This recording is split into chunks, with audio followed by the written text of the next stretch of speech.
So this is the Edition 1 package, where you have those red accents going here and there, some stickers on the side, you have special seats, and looks good. Look at the sound it makes.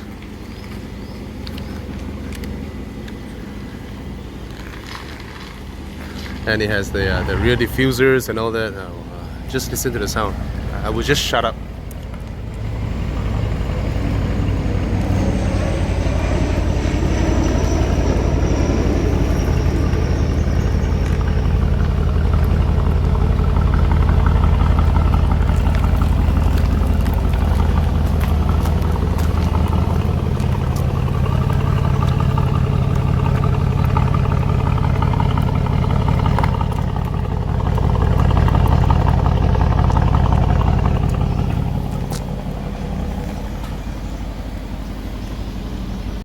So today we have the C63 AMG S.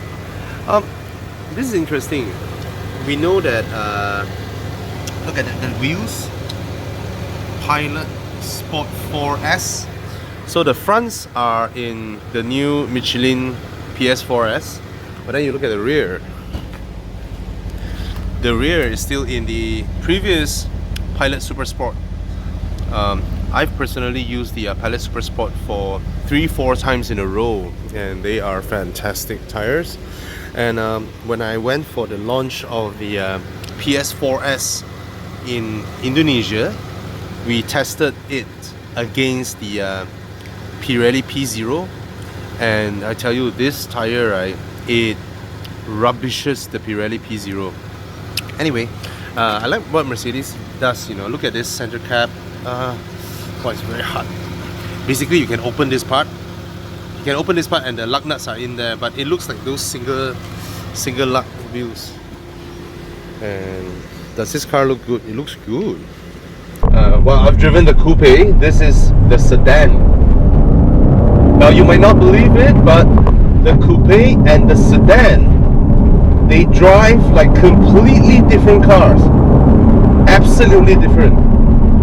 Even though both are C-classes, both by right derived from the same platform, but the way they handle, the way they drive, the way Mercedes-Benz intended them to be is very, very different. The C-Class Coupe is, like I said in all my C-Class Coupe reviews, I've reviewed the C250 AMG, the C63 AMG, and of course the C43 AMG. The coupes, right, all of them were manic, crazy, bordering stupid in the way that it is hilariously sporty, a bit too overboard, if I may say, for a Mercedes-Benz. But the sedans, they drive like sedans. They drive, they're stable, the steering racks are not that fast, and they are way more predictable than the coupes. But the coupes are exciting to drive. The way they tune them, the way they handle the suspension, the steering ratios and all that, it makes it exciting to drive. But this guy here pretty much feels like a muscle car infused C-Class. The C-Class characters, the behaviors, they are all there, but then you hear that sound, that constant crackling, popping sound at the back. You hear how the engine grumbles, and when it downshifts, especially in Sport Plus mode, it will do that little blips and all that. Yeah.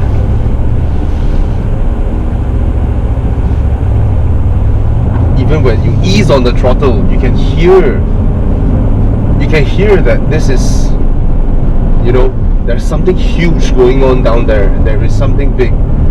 So 4-liter V8, I guess this engine needs no introduction. I guess the modern Mercedes-Benz AMG engines need no introduction. They have very little competition, all the way from the A45 2-liter turbos, the non-hand-built 3-liter V6 AMG engines in the C43s. Those were not hand-built in Affalterbach, a series production engine, but still, they oozes character. They all have a lot of character in them. And of course this one, this 4-liter V8 that replaces the 6.2 naturally aspirated V8 is something. It packs 700 Newton meters of torque, and it's just crazy. The way it pulls at any rev is, yeah, oh my.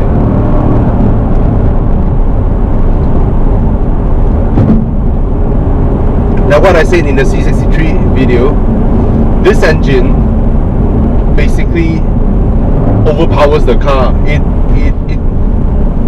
It is not a fair pairing, you know. It is not a fair pairing whereby the body, the tuning, everything, the suspension, the transmission are properly calibrated to suit this engine. This engine seems to be too much for everything else in this car to handle, but that's where it gives the car a little bit of edginess to it, and that makes you feel it's exciting.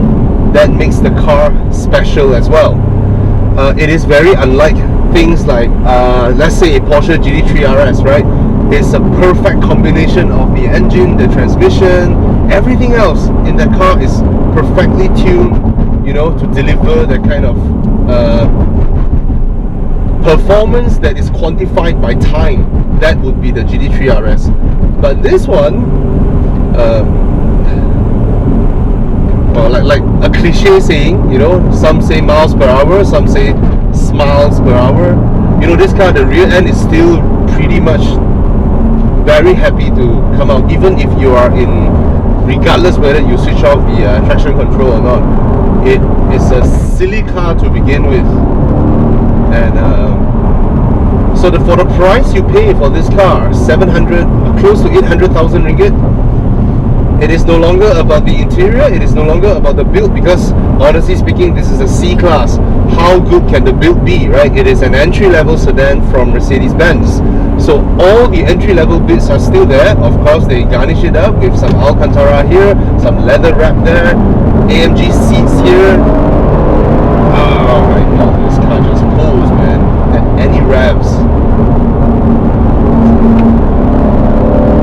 This is a crazy car. It is so fast. You know, the thing is, right, this engine, it doesn't give you any chance to experience it revving, because as the revs slowly climb. Is that my brother? Oh, that's my brother.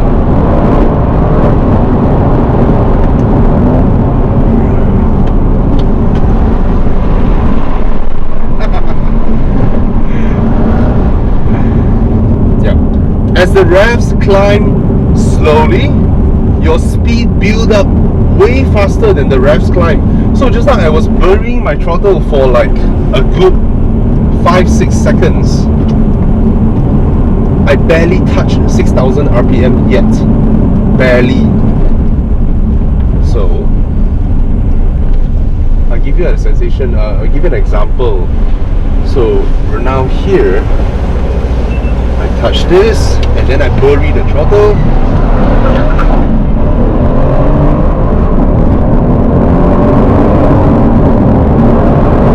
It's crazy.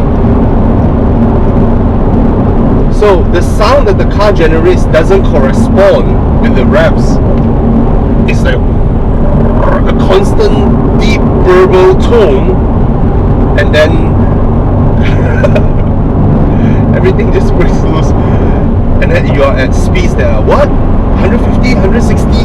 What? So this is not a car whereby you enjoy it in a way like the C43, whereby the engine revs. It doesn't do that. It's just, you know, and then you are at rock level speeds. Your speeds are like, what? That's what this car is about. Handling, precise? Yes. I can pretty much put the front where I want it to be because visibility is excellent. But not just that. While, you know, the thing is, some cars, right, they have absolutely precise front end and steering that you enjoy apex to apex. You know, you enjoy every time you want to hit that. Wow, nice. But this car, in between that, everything else, the sound, the pops, the gear shifts, the way it accelerates, lovely.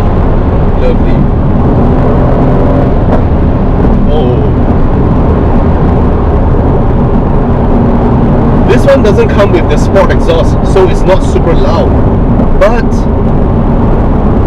the way it sounds is I somehow enjoy how it sounds, even though it's a deep burble. It's not a high revving screaming sound, but I enjoy it more than I enjoy the sound of the 488 GTB. That's something, huh? Of course, nothing beats the sound of the LC500 now, huh? Nothing beats that. That Lexus V8.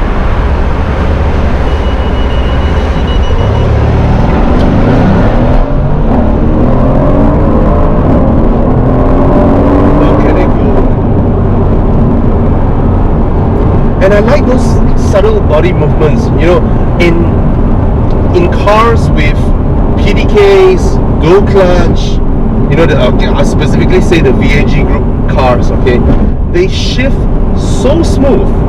The way they upshift or downshift, they make it so seamless, so smooth that there are very little body movements that are caused by mechanicals going on in the car. That means anything that happens in the car results in, I mean, the way the gear shifts and all that, right? Or the engine, when the torque comes in or you let go, there are very ricocheting effects that can be felt through the seats, because everything just happens so seamlessly. Whereas this car, right, as you're revving, you tap the brake pedals, it downshifts, and then it shakes you a little bit. Or when you are doing a mildly big turn, a mild turn, and then you keep accelerating in Sport Plus mode, and when it wants to upshift, it unsettles you a little bit. All these things, right, I do not know whether it is unengineered or it is purposely engineered to do so, because it makes them feel special, be it the C63 or the C43. It just makes them feel special, and you can call it unrefined, but it can be character. I mean, I would just call it character, because other car makers in this era, 2017-18, they don't make cars like that. They don't make brutes like this. These guys are, I think Mercedes know their stuff. They can be gentlemen, you know, but if you want the wild side from them, they sure know how to do it. So every Mercedes executive is the lead character in 50 Shades of Grey. You can put it that way. You know, they know how to be stupid once in a while. You know, put down that blazer, that tie, and put on their cowboy hats, and then go shooting. You know. Yeah. So yeah, man. Is it expensive or something like this? It is expensive. It is. But again, like the C63 Coupe review, I'm saying this: if your budget caps at about 700 to 800,000 ringgit, if that's where your budget cap is, are there any cars within that budget that can make you as happy? Definitely the Lotus Evora, the 410 or 430. Nobody touches that in this price gap. No other cars can touch that cars, be it handling, performance maybe, but the way the car is, you know, the sound and all that, the excitement that the car brings for that price range, not many cars can stand toe to toe with it or shoulder to shoulder with it. But if you are a family car, you want a family car, a day-to-day car, anything else, you know, Macan Turbo, that is nothing next to this. The Macan Turbo is nothing next to this guy here. And yeah, pretty much nothing much within the price range delivers this kind of excitement and somewhat daily usability. I'll just sum up something that Ferrari said, right? I don't build cars. Enzo Ferrari, he said this: I don't build cars, I build engines. And after I make wonderful engines, I try to put a car around that engine and make it look good so that it suits that engine. I think roughly that sums up this car, right? It is all about that engine in front. This engine is one of the best engines that has been created. I think all new Mercedes engines are somewhat like that, right? All of them are really, really great, very versatile, and they can be used across the board. And yeah, and they're not crazy thirsty for a V8 that punches out 510 horsepower. Yeah, that's the driving impression.